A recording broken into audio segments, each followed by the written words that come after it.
আলহামদুলিল্লাহ, আমি মোহাম্মদ সুষমা খানম, প্রাণ রসায়ন অনুপ্রাণ বিজ্ঞান বিভাগের ১৬তম অবসরের একজন শিক্ষার্থী। আসন্ন যশোর নির্বাচনে আমি শিবির সমর্থিত প্যানেল অদম্য যোগান ঐক্য থেকে বিজ্ঞান ও প্রযুক্তি সম্পাদক পদে প্রার্থিতা করছি। আমার ব্যালট নাম ৪। জি। আপু, আপনি শিবিরের প্যানেল থেকে কেন নির্বাচন করছেন? আমি বাংলাদেশ ইসলামী ছাত্র সংস্থার সাথে অনেক বছর ধরে কাজ করছি।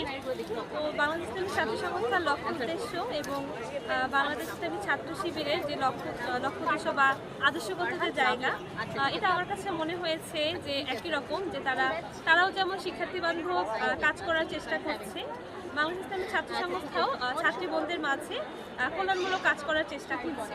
তো সেদিক থেকে আমার কাছে মনে হয়েছে যে বাংলাদেশ ইসলামী ছাত্র শিবির প্যানেলে যদি আমি আসি, যদি প্রার্থিতা করি, তাহলে আমি ছাত্র সংস্থায় যে কল্যাণমূলক কাজ করার সুযোগ পেয়েছি, আর আসন্ন যশোর নির্বাচনে আমি আরও বৃহত্তর পরিসরে কাজ করার সুযোগ পাবো।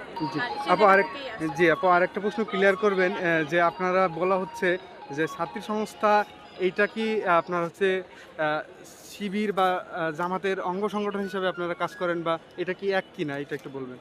যে না, এটা অবশ্যই না। বাংলাদেশ ইসলামী ছাত্র সংস্থা হচ্ছে একটা আদর্শবাহী, একক এবং অনন্য একটা ছাত্রী সংগঠন। এখানে হচ্ছে ছাত্রী বোনদেরকে নিয়েই কাজ করা হয়। এটা হচ্ছে জামাত অথবা শিবিরের কোনো একক সংগঠন না। জি। আপু, শিক্ষার্থীদের কাছে আপনি কতটুকু